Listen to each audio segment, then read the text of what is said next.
तू है मेरा खुदा, तूने मेरे लिए सब ऐसा तुझसा ना कोई हुआ जो हमारे पापों के लिए हुआ। आराधना तेरी आराधना, आराधना तेरी आराधना, आराधना तेरी आराधना, आराधना तेरी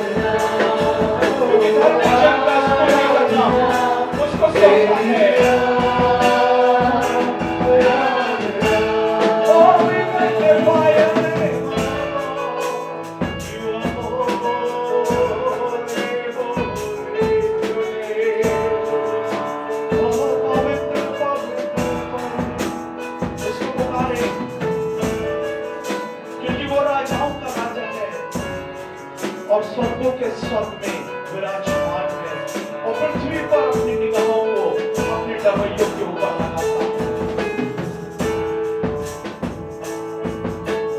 आराधना तेरी हो सदा, तू ही है मेरा खुदा।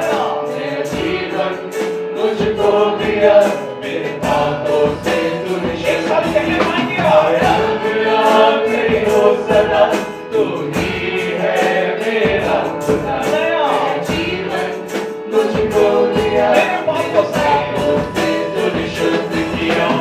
आराधना तेरी आराधना, आराधना तेरी आराधना, आराधना तेरी आराधना, आराधना तेरी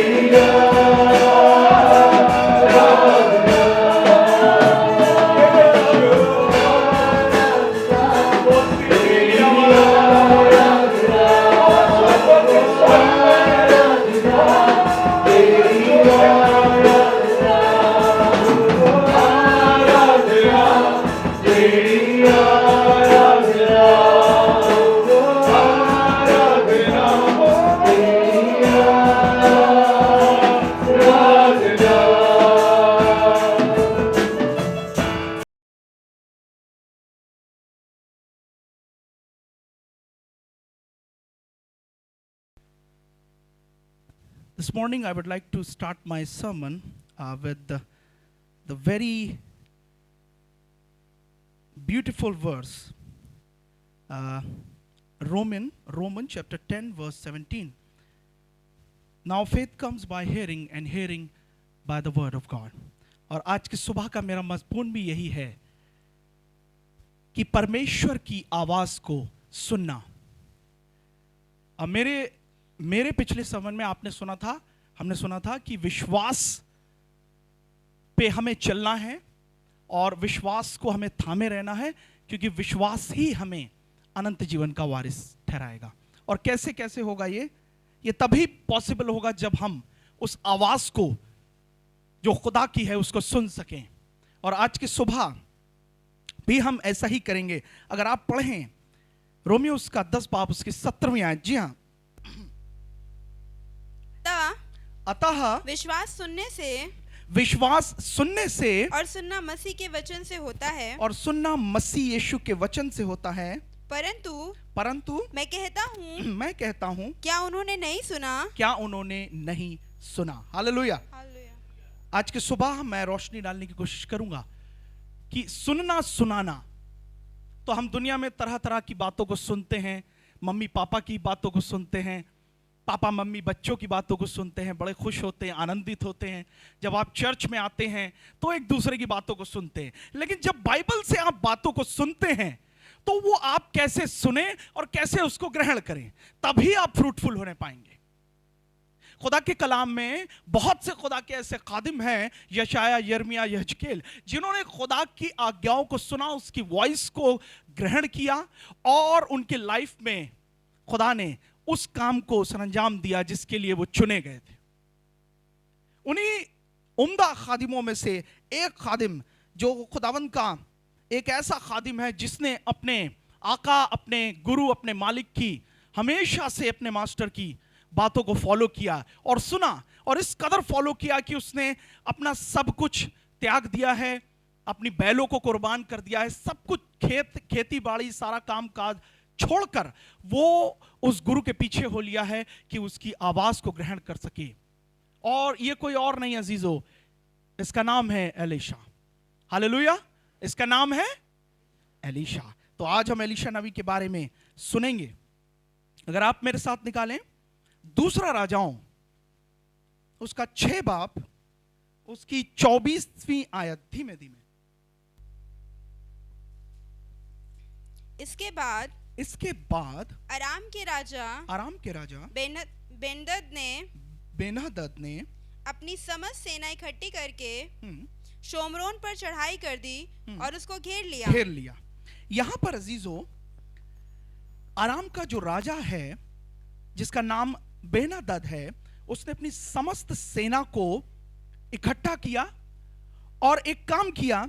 शोमरोन जो कि इज़राइल के बीचों बीच गलील के करीब एक नगर है जिसमें खुदा के विश्वासी लोग रहते हैं, खुदा की प्रजा रहती है, एक प्लान बनाया कि आओ इसकी घेराबंदी करके इसको कैप्चर कर लिया जाए, इसको घेर लिया जाए और इस तरीके से इसको घेरा जाए कि इसको बर्बाद कर दिया जाए।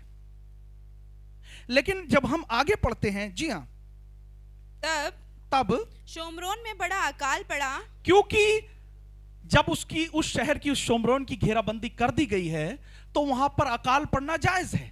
कोई अंदर नहीं आ पा रहा, कोई बाहर नहीं जा पा रहा है, खरीद फरोख्त की चीजें नहीं आ पा रही हैं, सामान एक दूसरे को मुहैया लोग नहीं कर पा रहे हैं, एक दूसरे से मिल नहीं पा रहे हैं, बड़े ही परेशान हैं, बड़े ही व्याकुल हैं। लेकिन एक काम होता है इसके बीच, तब शोमरोन में एक बड़ा अकाल पड़ा और वह ऐसा घिरा रहा कि अंत में अब सुनिएगा, एक गधे का सिर चांदी के 80 टुकड़ों में और कप की चौथाई भर कबूतर की बीट 5 टुकड़े चांदी तक बिकने लगी। अजीजों, ये अकाल के बारे में आपने बाइबल में बहुत सारे अकाल आपने सुने होंगे और दुनिया में भी सुने होंगे, लेकिन ये अकाल जो है एक भीषण अकाल है। आज तक ऐसा अकाल ना सुना गया और ना किसी के चित्त में आज तक पड़ा है और ना कोई ऐसे अकाल को फेस करना चाहेगा जैसा अकाल यहां पे शोमरोन की प्रजा ने फेस किया। यहां पर जो कंडीशन है वो इतनी खराब हो चुकी है कि गधे का सिर जो है, जिसको कोई पूछता नहीं है, उसको पाने के लिए लोग कई चांदी के टुकड़े दे रहे हैं। कबूतर की बीट तक बिक रही है चांदी के टुकड़ों में। और कंडीशन इतनी खराब हो गई है कि अगर आप आगे पढ़ें तो माताएं अपने दूध मुहे बच्चों को खा रही हैं काट काट के। इतनी कंडीशन खराब हो चुकी है, ऐसा भयानक अकाल पड़ा हुआ है। लेकिन मैं आपको बताना चाहता हूं, जब ये अकाल पड़ा, इससे पहले खुदा के दास एलीशा को खुदा ने बताया, जो कि मैं आगे रिवील करूंगा, जो कि मैं आगे क्लियर करूंगा। जी हां, अब आप इसके 26वें पद को पढ़ें। जी। एक दिन इज़राइल का राजा शहर पना पर टहल रहा था कि एक स्त्री ने पुकार के उससे कहा, हे प्रभु, हे राजा, बचा। उसने कहा, यदि यहोवा तुझे ना बचाए तो मैं कहां से तुझे बचाऊं? क्या खलिहान में से या दाखरस के कुंड में से? फिर राजा ने उससे पूछा, तुझे क्या हुआ? उसने उत्तर दिया, इस स्त्री ने मुझसे कहा था, मुझे अपना बेटा दे दे कि हम आज उसे खा लें, फिर कल मैं अपना बेटा दूंगी और हम उसे भी खाएंगे। तब मेरे बेटे को पकाकर हमने खा लिया। फिर दूसरे दिन जब मैंने इससे कहा कि अपना बेटा दे कि हम उसे खा लें, तब इसने अपने बेटे को छिपा रखा। उस स्त्री की ये बातें सुनते ही राजा ने अपने वस्त्र फाड़े। वह तो शहर पना पर टहल रहा था। जब लोगों ने देखा तब उनको यह देख पड़ा कि वह भीतर अपनी देह पर टाट पहने हैं। तब वह बोल उठा, यदि मैं शापात के पुत्र एलीशा का सिर आज उसके धड़ पर रहने दूं तो परमेश्वर मेरे साथ ऐसा ही वरन इससे भी अधिक करे। Praise the Lord. वचनों के पढ़े जाने सुने जाने परमेश्वर आशीष दे। यहाँ पर ऐसा होता है कि जो इजराइल का राजा अपनी शहरपनाह पर टहल रहा होता है, तभी ये दो स्त्रियां आती हैं और इससे गुहार लगाती हैं कि हे राजा, हे प्रभु हमारी मदद कर। क्या मदद करूं मैं? राजा खुद परेशान है, चारों तरफ से उसकी सेना ने सरेंडर कर रखा है, पूरा देश घिरा हुआ है, वो परेशान है, वो चिंतित है, वो व्याकुल है। कहां जाऊं मैं? तुम्हारी मदद कैसे करूं? कंडीशन ये आ गई है कि वो दोनों ने अपने अपने बेटों को, अपने अपने दूध मोहे बच्चों को, अपने अपने बालकों को खाने तक की नौबत उनकी आ गई है। और पहली वाली ने प्रॉमिस किया था कि आज तू अपना बेटा दे, दूसरी वाली ने कहा जब ये बेटा खाने के बाद तेरी बारी होगी कि तू अपना देना। ओ, ये बात तो राजा को बिल्कुल भी नाकाबिले बर्दाश्त नहीं। उसने अपने वस्त्र फाड़े और लिखा है वो शाहपनाह पर टहल रहा था और सब उसको देखकर भयभीत हो गए। क्यों वो वस्त्रों को फाड़ रहा है? क्यों वो राख बिखराए हुए? क्यों अपने टखनों के बल गिरा हुआ है? राजा तो सामर्थी है, राजा तो अनुग्रहकारी है, राजा के पास तो समझ है, बहुत धन और दौलत है, लेकिन वो भी सरेंडर कर चुका है क्योंकि अकाल में ऐसी कंडीशन आ गई अजीजों कि अब उसके पास कोई राह नहीं बची, अब उसके पास कुछ प्लान ही नहीं बचा कि हम कैसे इस देश को चलाएंगे, कैसे इस नगर की शहरपनाह को बचाएंगे। तब राजा ने अपने मन में यह ठाना कि ये एलीशा जो परमेश्वर का दास है, जो हमारे नगर का महायाजक है, जो हमारे नगर के लिए प्रार्थना करता है, बहुत भविष्यवाणी करता है, आज मैं उसका सर धड़ से अलग कर दूंगा और इससे भी बुरा करूंगा। क्यों? क्योंकि उसने मुझे कुछ नहीं बताया, उसके पास कुछ नहीं होता, उससे कोई काम नहीं होता। लेकिन अजीजों, मैं आपको बताना चाहता हूं, कभी कभी हमारे ऊपर भी बहुत ऐसी कंडीशंस आ जाती हैं कि हम अकाल में से होकर जाते हैं। गुज़रे साल लोग अकाल में से होकर गए।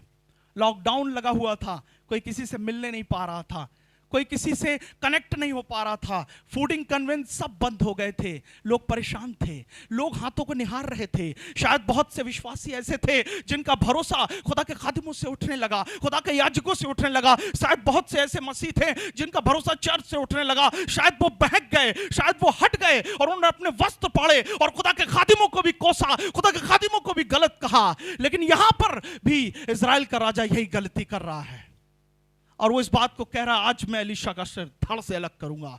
इसकी ये हिमाकत, इसकी ये मजाल, इसने हमारे लिए भविष्यवाणी की थी कि सब कुछ बेहतर होगा। तो फिर आज ये अकाल का सामना हम क्यों कर रहे हैं? ये झूठा है, ये गलत है। इस बात का मालूमात एलीशा को हो गया और जब ये अपने सैनिकों के साथ एलीशा से मिलने गया, तब क्या होता है? 7 बाब उसकी पहली आयत से शुरू करें, पहली और दूसरी। जी हाँ। तब एलीशा ने कहा, यहोवा का वचन सुनो। यहोवा का ये वचन सुनो कि वचन क्या कहता है, परमेश्वर का रूह क्या कहता है। हे राजा, तू बहुत भयभीत है, तू व्याकुल है, बशर्ते तू मेरी गर्दन उड़ा देना, बशर्ते तू मुझे नाश कर देना, बशर्ते तू मेरे पुरनियों को परेशान कर लेना, लेकिन पहले यहोवा का वचन सुन कि वो क्या कहता है। जी हाँ। यहोवा यूं कहता है, यहोवा यूं कहता है, कल इसी समय शोमरोन के फाटक में सवा भर मैदा 1 शेकेल में और 200 जौ भी 1 शेकेल में बिकेगा। 1 शेकेल में बिकेगा। यह खुदा का खादिम तुझसे कह रहा है राजा, ये एलीशा कह रहा है और ये अपनी ज़बान नहीं कह रहा है, ये खुदा की ज़बान कह रहा है। हालेलुया। शेकेल चांदी से भी छोटी करेंसी होती है। उस जमाने में शेकेल चला करती थी, जो सा होता है अजीजों, जो सा का जिक्र है वो 7.3 लीटर के करीब करीब होता है, यानी कि करीब करीब 7 किलो के बारे में आज जिक्र है। मैदा 1 शेकेल में बिकेगा। यह बात सुनते ही राजा के कर्मचारी भयभीत हो गए। और आगे क्या हुआ है सुनिए जी। दूसरी, तब उस सरदार ने, अब ध्यान दीजिएगा, तब उस सरदार ने, जिसके हाथ पर राजा तकिया करता था, परमेश्वर के भक्त को उत्तर देकर परमेश्वर के भक्त एलीशा को उत्तर देकर कहा, सुन, चाहे यहोवा आकाश के झरोके क्यों ना खोल दे, तो भी क्या ऐसी बात हो सकेगी? उसने कहा, सुन, तू ये अपनी आंखों से तो देखेगा, तो सही। परंतु उस अन्न में से कुछ खाने ना पाएगा। उस अन्न में से कुछ ना खाने पाएगा। हालेलुया। ये सरदार कोई ऐसा वैसा सरदार नहीं है, बहुत समझदार है। हो सकता है फाइनेंस मिनिस्टर हो सकता है मंत्रियों का प्रधान हो। क्यों? क्योंकि राजा इस पे तकिया करता है। और अजीजो, राजा ऐसे मामूली लोगों पे तकिया नहीं करता है, बड़े ही टैलेंटेड, बड़े ही एक्सपीरियंस, बड़े ही पढ़े लिखों पे तकिया करता है, क्योंकि उसके पास समझ होती है, उसके पास कैसे कंट्री को चलाना है, कैसे जीडीपी मेंटेन करनी है, कैसे किस जगह हमें टैक्स भरने हैं, बचाने हैं, उन सब का ज्ञान होता है। और उन्हीं ज्ञानियों में से एक ये सरदार है जो इस बात को चैलेंज करके एलीशा से कह रहा है, खुदा के दास, चाहे स्वर्ग का परमेश्वर यहोवा स्वर्ग के झरोखे भी खोल दे, तब भी इतना सस्ता नहीं हो सकता। लेकिन मैं आपको बताना चाहता हूं, एलीशा ने बाय फेथ परमेश्वर के वचनों को सुनते हुए अपनी ज़बान में खुदा की वाणी को सुनाया और कहा कि ऐसा होगा कि एक शेकेल में ये मैदा बिकेगा। Hallelujah, hallelujah. और अजीजों, आगे जब हम पढ़ते हैं तो पाते हैं 8 बाप उसकी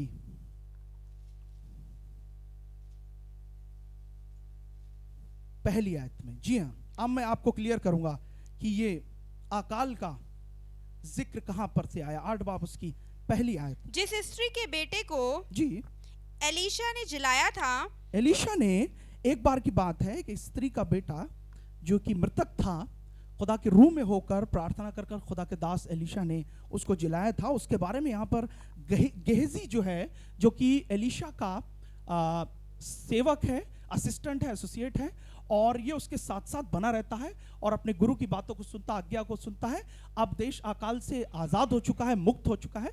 यहाँ पर राजा के सम्मुख एलीशा के कामों को बखान कर रहा है, क्योंकि राजा बहुत प्रसन्न है और राजा ने इस बात को देखा है कि एलीशा के कामों को खुदा ने पूरा किया है, जो बातें उसने कही थी पूरा किया है। जी हाँ, उसने कहा था, उसने उससे कहा था कि अपने घराने समेत यहाँ से जाकर हाँ, जहाँ कहीं तू रह सके वहाँ रह, क्योंकि यहोवा की ये इच्छा है कि अकाल पड़े हाँ, और वह इस देश में 7 वर्ष तक बना रहेगा। परमेश्वर के भक्त के इस वचन के अनुसार वह स्त्री अपने घराने समेत पलिश्तियों के देश में जाकर 7 वर्ष रही। हालेलुया। यहाँ पर एक स्त्री का जिक्र है जो कि बड़े ही ध्यानपूर्वक परमेश्वर के दास एलीशा की बातों को सुन रही है। और एलीशा ने इस स्त्री से बोला कि इस देश में, इस नगर में एक अकाल पड़ने वाला है, क्योंकि खुदा का रूह मुझसे इस बात को कहता है, तू इस देश से चली जा, तू इस देश से चली जा। करीबन 7 वर्ष ये अकाल पड़ा रहेगा। अजीजों, इस स्त्री ने ना हाँ किया ना कुछ सोचा, बस सीधे डायरेक्टली उसने उसकी बातों को फॉलो किया और वो उस देश को छोड़कर चली गई। और यहाँ पर गेहजी भी उसके बारे में जिक्र कर ही रहा था कि ये स्त्री वहाँ पर रोती बिलखती चली आई। और लिखा है कि जब ये स्त्री वहाँ पर आई, आगे आप पढ़ेंगे, तो उसने राजा से गुहाई करी कि मेरी प्रॉपर्टी जो मैं छोड़ के चली गई थी वो मुझे दिया जाए। गेहजी ने अचानक से उस स्त्री को देखा। लिखा जब वो इस बात को राजा से बयां कर ही रहा था, तब वो स्त्री आई और राजा के सम्मुख गेहजी ने इस बात को बोला कि ये वही स्त्री है राजा जिसके बारे में मैं आपसे जिक्र कर रहा हूं, जिसके पुत्र को एलीशा ने जिलाया था।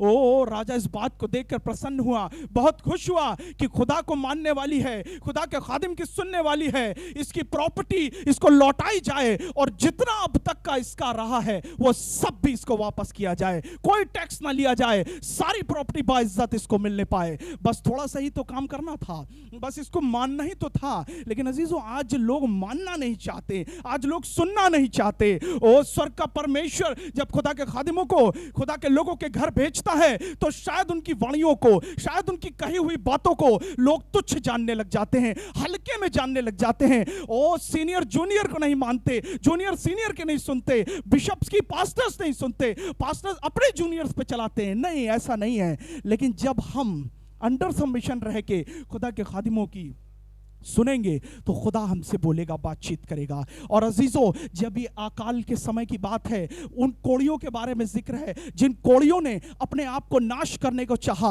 और वो नगर के बाहर पड़े हुए थे। उन लोगों ने इस बात का प्लान किया आपस में कि हम मरने तो वाले हैं ही, अगर हम नगर में जाएंगे तो नगरवासी हमारे को पत्थरवाह कर देंगे, तो आओ चलो ये जो घेराबंदी हुई है शोमरोन की, इसी सेना के पास चलते हैं, शायद ये हमें बख्श दें, शायद ये हम पे रहम बख्श दें। लेकिन लेकिन अजीजों जब ये वहां पहुंचे तो इन्होंने देखा सारे घोड़े गधे और सारा चीजें, इनकी जो तंबू थे और धन और दौलत थी, ज्वेलरी थी, सब ऐसी की ऐसी पड़ी है, सब चारों तरफ सन्नाटा है। एक दूसरे से ये कहने लगे, आओ जरा देखें, हो सकता है ये तंबू खाली हो लेकिन दूसरे में कोई हो, कुछ खाने को मिल जाए। ये दूसरे में पहुंचे, इसी तरह तीसरे में पहुंचे और पूरा चक्कर इन्होंने लगाया और कुछ भी नहीं मिला, कोई इंसान वहां नहीं मिला। इन्होंने खाने की वस्तुओं को बटोरा और अजीजों इस तरीके से बयां करता है खुदा का कलाम कि इन्होंने पहले तो अपने अपने भंडारों को भर लिया और फिर जब ये छक गए खाकर, इतना बटोर कर ये छक गए, तब इन्होंने कहा अब हम चलते हैं, अब हम चलते हैं शोमरोन के राजा के पास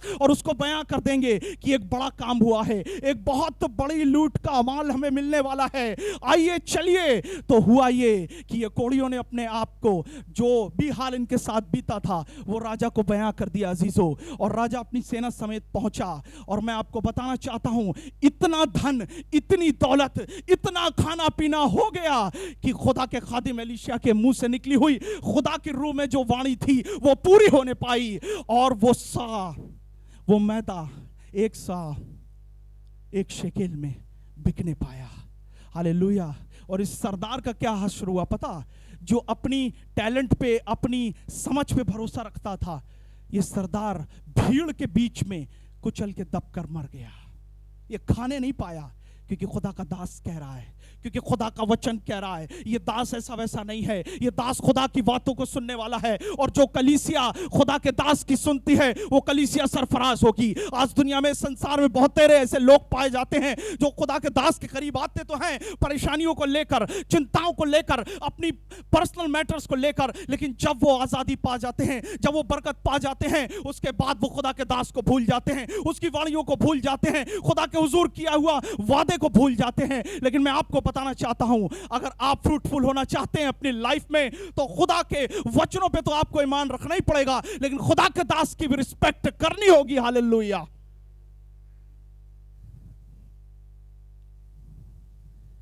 खुदा के वचन में दूसरा उदाहरण देते हुए मैं आपको बताऊंगा, अगर आप निकालें गिनतियों की पुस्तक 12 बाब उसकी पहली दूसरी आयत। जी हाँ, यहां पर खुदा का दास है मूसा, जो कि खुदा का चुना हुआ, अभिषिक्त किया हुआ। इसके बारे में हम बहुत बार पढ़ चुके हैं और आपने कई बार ये आयत पढ़ी होगी। 12 बाब उसकी पहली आयत। मूसा ने एक कूशी स्त्री के साथ विवाह कर लिया था, इसलिए मरियम और हारून उसकी उस विवाहित कूशी स्त्री के कारण उसकी निंदा करने लगे। उन्होंने कहा, क्या यहोवा ने केवल मूसा ही के साथ बातें की हैं? क्या उसने हम में से बातें नहीं की? उनकी ये बात यहोवा ने सुनी। मूसा पृथ्वी भर के रहने वाले सब मनुष्यों से बहुत अधिक नम्र स्वभाव का था। Praise the lord. मूसा पृथ्वी पर जितने भी अब तक रहने वाले हैं उन सब में सबसे हम्बल व्यक्ति था, सबसे नम्र था, प्रजा के हुजूर नम्र रहता था, कभी किसी को डांटना नहीं, कभी किसी को गलत बात नहीं कहना, खुदा के रूह में होकर वो बातों को समझाता था। और यहाँ पर उसने एक काम किया, उसने कूशी स्त्री से विवाह कर लिया। और जैसे उसने कूशी स्त्री से विवाह किया तो जो मरियम है उसने इस बात को सोचा और कहने लगी, जी उसकी दूसरी आयत फिर से पढ़ दें। इसलिए मरियम और हारून उस विवाहित कूशी स्त्री के कारण उसकी निंदा करने लगे। हालेलुया। कभी कभी ऐसा होता है कि हम पास्टर्स की या याजकों की बातों को समझ नहीं पाते कि ये हमसे क्या करवाना मांग रहे हैं। कभी कभी हम बहकने लग जाते हैं, कभी कभी हम दो नावों पे पैर रख लेते हैं, आओ इधर भी प्रेयर करा लें, आओ उधर भी प्रेयर करा लें, आओ चर्च में प्रेयर करा लें, आओ किसी और जगह भी प्रेयर करा लें। लेकिन मैं आपको बताना चाहता हूं, यहां पर जो मरियम और हारून है, ये मूसा के टीम मेंबर हैं और इनकी टीम कुछ इस तरीके से है कि ये खुदा के हुजूर अभिषिक्त किए गए हैं और खुदा के अभिषेक किए बिना खुदा की खिदमत नहीं कर सकते थे। लेकिन जब ये खुदा के कामों को कर रहे हैं, मूसा इनका लीडर बन के चल रहा है, इनके अंदर एक घमंड आ गया, इनके अंदर एक समझ लीजिए एक कहीं से इनके अंदर एक फेथ आ गया कि क्या मूसा से ही खुदा बातें करता है? क्या मूसा इतना बड़ा है? क्या हम खुदा के अभिषेक नहीं किए गए? क्या हम इजराइल से बचाए नहीं गए? क्या हम खुदा के खादिम नहीं है? खुदा के दास हम भी हैं, हमने भी खुदा के कामों को किया है। लेकिन अजीजों, ये बात खुदा को नाकाबिले बर्दाश्त लगी, क्योंकि जो मूसा को आज्ञाएं दी गई, मूसा ने उसको फॉलो किया और कभी कुड़कुड़ाया बुड़बुड़ाया नहीं। उसने से बड़ा राजपाट छोड़ दिया खुदा की आज्ञा को मानने के लिए। लेकिन यहां पर जो उसके साथ के कर्मी हैं वो उसकी बातों को ग्रहण नहीं कर पा रहे हैं, उसकी बातों को पचा नहीं पा रहे हैं। और मरियम और हारून में इस बात का घमंड आ गया अजीजों कि क्या खुदा ने हमको अभिषेक नहीं किया है, क्या खुदा ने हमें समझ नहीं दी है, ये कैसा है, ये क्या बातें करता है, जिससे चाहता उससे शादी कर लेता, जो हुक्म देता है वो हम इसका मानते हैं, यही जाके सिय्योन पर्वत पर बातें करता है। और बहुत सी बातें, क्या खुदा हमसे बातें नहीं करता? हम भी तो खादिम हैं, हम भी अपना एस्टैब्लिश करेंगे, हम भी ऐसे करेंगे, हम भी सब कर सकते हैं। अजीजों, खुदा को ये बात नाकाबिले बर्दाश्त लगी, क्योंकि खुदावंद यीशु मसीह का वचन, खुदा का कलाम हमें अंडर सबमिशन में चलना सिखाता है। क्योंकि जिस व्यक्ति का गुरु नहीं होगा, जिस टीम का कोच नहीं होगा अजीजों, वो टीम वर्ल्ड कप में क्या खेलेगी या किसी सीरीज में क्या मैच खेलेगी, क्या वो फेस कर पाएगी, क्या वो प्लानिंग को समझ पाएगी? मैं आपको एक बात बताऊं कि अगर कोई टीम का सीनियर प्लेयर है जिसने 10 साल उस टीम में मैच खेला है और उसी के साथी टीम का एक प्लेयर रिटायर हो चुका है और वो उस पे कोच बना दिया गया, अगर वो इस बात को सोचे कि ये मुझे क्या कोचिंग देगा, ये मुझे क्या प्लानिंग सिखाएगा, ये तो मेरे साथ का बंदा है, ये तो 1 ही साल या 2 साल मुझसे सीनियर है, मुझे बहुत नॉलेज है, मैं बहुत कुछ अच्छा करने जाऊंगा, यही घमंड, इसी टीम का घमंड जो है मरियम और हारून पे कहर नाजिर होता है। और ये कहर बनकर इस तरीके से इस पे टूटता है कि लिखा है मरियम को पूरा शरीर उसका कोड़ से भर गया अजीजों। क्यों? क्योंकि उसने खुदा के खादिम की निंदा की थी और खुदा को यह बात बर्दाश्त नहीं हुई। आज न जाने संसार में कितने ऐसे लोग हैं जो खुदा के खादिमों को भला बुरा कहते हैं, वो सामने कहते हैं, पीठ पूछे बुराई करते हैं और झूठ बोलते हैं और न जाने क्या क्या करते हैं, न जाने कितना कोड़ वो लिए आज दुनिया में घूम रहे हैं अजीजों। लेकिन मैं आपको बताना चाहता हूं, इस कोड़ के तहत भी खुदा का दास खुदा के हुजूर आके कहता है, जी हाँ, इसकी 12 की 13वीं आयत, अतः मूसा ने यह कहकर यहोवा की दोहाई दी, मूसा फिर भी नम्र हो गया, फिर भी दीन हो गया, उसने कुछ नहीं कहा, उसने खुदा से इस बात को नहीं कहा, ऐ खुदा तूने बिल्कुल सही किया, ये मेरी बिल्कुल नहीं सुनता था, ये मैं इस काम को कहता था ये नहीं करता था, और ये मरियम प्रार्थना तो करती थी लेकिन इसका मन मेरे साथ नहीं, कुछ भी आर्गुमेंट नहीं किया उसने सीधे खुदा के हुजूर जाकर एक बात कही और कहा, हे ईश्वर कृपा कर और उसको चंगा कर। हालेलुया। मूसा के लिए इतनी बुराइयां हुई, इतनी चुगलियां करी गई, लेकिन मूसा ने फिर भी खुदा के हुजूर कहा, ए पिता इन्हें क्षमा कर। आज कलीसियाओं के लिए भी यीशु मसीह ने कलवरी पे अपनी बाहों को फैलाया और कहा, हे पिता इन्हें क्षमा करना, क्योंकि ये नहीं जानते क्या करते हैं। हालेलुया। पुराने नियम में मूसा अगर पृथ्वी पर सबसे हम्बल है तो नए नियम में यीशु मसीह पृथ्वी पर सबसे हम्बल है। और ये कोई ऐसा वैसा व्यक्ति नहीं है, ये खुदा का बेटा है, ये यहोवा परमेश्वर की दीनता है कि हम और आप बचाए गए हैं, कि हम इस अकाल के दिनों में भी तृप्त होने पा रहे हैं। क्यों? क्योंकि हम उसके वचनों को सुनने पा रहे हैं, हम उसकी आज्ञाओं को, उसकी चितौनियों को मानने पा रहे हैं, क्योंकि पिता अपने पिता से हमारे लिए विनती करता है कि हे पिता इनको क्षमा कर देना। लेकिन सुनना तो पड़ेगा अजीजों, अगर सुनेंगे नहीं तो जिंदगी भर भटकते रहेंगे। अगर बच्चे टीचर्स की नहीं सुनेंगे तो शायद एग्जाम में कुछ भी गड़बड़ हो सकती है। अगर टीममेट कोच की नहीं सुनेंगे तो हो सकता है मैच वाले दिन कुछ भी ना समझ में आए। अगर कलीसिया में इबादत करनी है तो खुदा के खादिम की, खुदा के सीनियर की, बिशप की सुननी पड़ेगी। क्यों? क्योंकि खुदा उसी के मार्फत से बात करेगा, खुदा उसी के मार्फत से बनाएगा, खुदा उसी के जरिए भविष्यवाणी करवाएगा, खुदा उसी के जरिए आपको फ्रूटफुल कराएगा। लेकिन करना तो पड़ेगा, कहना तो पड़ेगा कि ऐ खुदा मैं तेरी सुनना चाहता हूं, ऐ खुदा मैं तेरी मानना चाहता हूं। रोमियो 10 बाब उसकी 18वीं आयत को पढ़ें अब जी।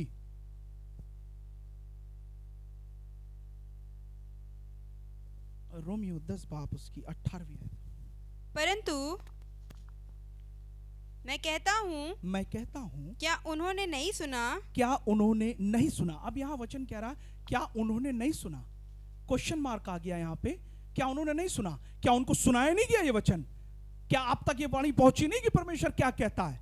जी हाँ, आगे। सुना तो अवश्य है, सुना तो है भैया, कलीसिया ने इस बात को सुना तो है, सुना है कि ये खुदा का वो दास है कि जब हाथ लोगों पे हाथ रखता है तो वो चंगे हो जाते हैं, लेकिन ये हमें कुछ समझ में नहीं आया। यहां पे तो सर का दर्द भी नहीं जाता। आओ उस कलीसिया में चलें जिसका जिक्र यूट्यूब पे या इंटरनेट पे हमने देखा था। आओ उस पास्टर के पास चलें। लोग हमारे पास कभी कभी आते हैं, एक भाई साहब आए कहते हैं एक जोरावर खादिम बताइए कोई जो इस बीमारी के लिए प्रेयर करे।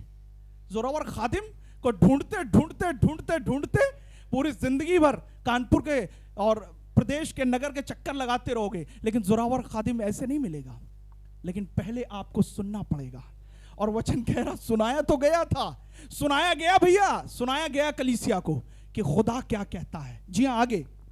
क्योंकि लिखा है उनके स्वर सारी पृथ्वी पर, उनके स्वर सारी पृथ्वी पर, और उनके वचन, और उस परमेश्वर के स्वर्गदूतों के वचन जगत की छोर तक पहुंच गए हैं। जगत के छोर तक पहुंच गए हैं।